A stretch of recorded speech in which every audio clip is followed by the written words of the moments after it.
Bismillahirrahmanirrahim. Assalamualaikum warahmatullahi wabarakatuh. Alhamdulillah, puji syukur kehadirat Allah subhanahu wa ta'ala. Salawat dan salam ke arwah baginda Nabi besar Muhammad sallallahu alaihi wasallam.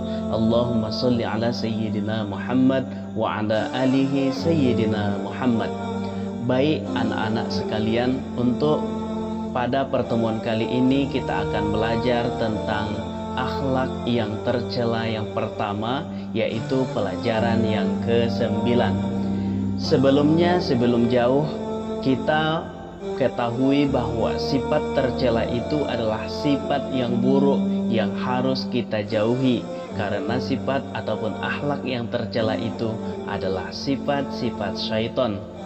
Syaitan itu adalah musuh manusia yang nyata, berarti ataupun tentu kita harus menjauhi sifat-sifat tersebut. Di antara sifat ataupun akhlak yang tercela yang akan kita pelajari yaitu sifat pesimis, yang kedua yaitu sifat bergantung, dan yang ketiga sifat putus asa. Adapun yang pertama yaitu sifat pesimis. Sifat pesimis adalah perasaan tidak yakin bahwa dirinya dapat melakukan sesuatu, atau dalam arti lain bersikap atau berpandangan tidak mempunyai harapan baik atau mudah putus harapan. Biasanya orang yang berpikiran pesimis sebelum melakukan sesuatu akan berpikir tentang kegagalan terlebih dahulu sebelum melaksanakan sesuatu. Mengapa orang menjadi pesimis? Biasanya orang menjadi pesimis karena kurang memiliki jiwa kompetisi dalam dirinya. Dan terakhir, alasan yang membuat orang mudah merasa pesimis karena ia kurang memiliki daya saing dalam dirinya. Itulah penyebab seseorang mudah merasa pesimis dalam menjalani hidupnya. Sifat pesimis juga dapat menghambat kenyamanan dan kebahagiaan seseorang. Apa akibat dari sifat pesimis? Sifat pesimis akan membawa hidupmu tidak memiliki tujuan yang jelas. Setiap detik arah tujuan terus berubah.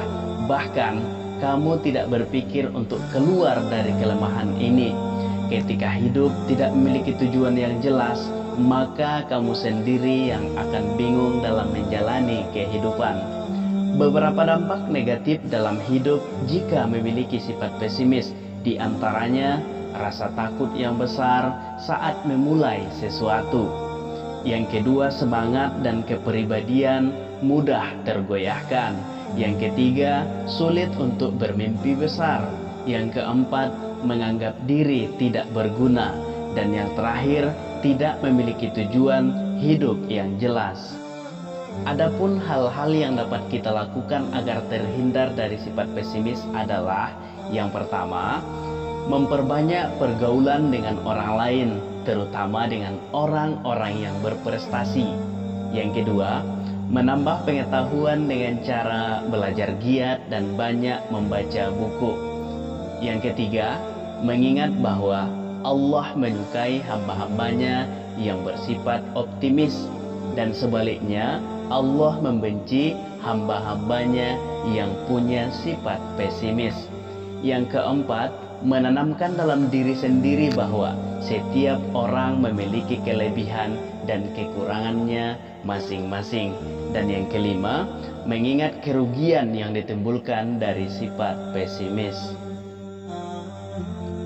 Untuk yang B, yaitu sifat tercela yang kedua, sifat bergantung. Bergantung adalah lawan dari sifat mandiri. Sebagai makhluk sosial, mungkin wajar apabila setiap orang bersosialisasi dengan orang yang lain, karena hal ini merupakan hal wajib sebagai seorang manusia. Saling tolong-menolong dalam kebaikan pun merupakan nilai tambah yang baik bagi seseorang. Tapi apa jadinya apabila justru kita ketergantungan dengan orang lain sampai tidak mampu melakukan sesuatu dengan sendiri? Hal ini mungkin akan menjadi masalahnya kita akan kesulitan dalam mengontrol diri kita sehingga mengakibatkan susah berkembangnya diri sendiri. Jikalau kita bergantung pada orang lain, kita akan jadi tidak mandiri. Yang kedua, kita tidak punya rasa tanggung jawab terhadap diri sendiri. Yang ketiga, kepekaan kita untuk mengubah keadaan hidup perlahan mati. Yang keempat, hidup kita akan diwarnai dilema dan rasa kecewa. Dan yang terakhir, kita hanya jadi pecundang karena terus mengandalkan orang lain.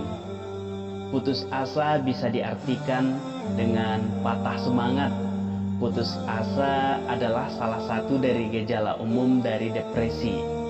Putus asa bisa terjadi ketika seseorang merasa bahwa hidupnya kacau dan keadaan yang ia hadapi tidak dapat ia kendalikan. Pada kondisi ini, orang tersebut mungkin akan sulit untuk berpikir jernih, tidak tahu apa yang perlu dilakukan dan dibanjiri dengan emosi. Sebab rasa putus asa yang lainnya, misalnya nilai ulangan jelek, tidak naik kelas, tidak punya uang, atau bahkan dimarahi orang tua, dan lain-lain sebagainya. Cara menghindarinya diantaranya yang pertama yaitu dengan selalu berdoa. Berdoa kepada Allah Subhanahu wa Ta'ala. Yang kedua, berteman dengan orang-orang yang baik di sekeliling kita. Dan yang ketiga, selalu bersyukur, mensyukuri nikmat Allah Subhanahu wa Ta'ala. Orang yang mempunyai rasa putus asa akan merasa malas untuk melakukan apapun. Di hatinya tidak ada semangat lagi menghadapi kehidupan. Allah Subhanahu wa Ta'ala sudah melarang kita memiliki sifat putus asa dalam surah Yusuf ayat 87. Bismillahirrahmanirrahim. Wala tai'asu mir rauhillah innahu la yai'asu mir rauhillahi illal qaumul kafirin.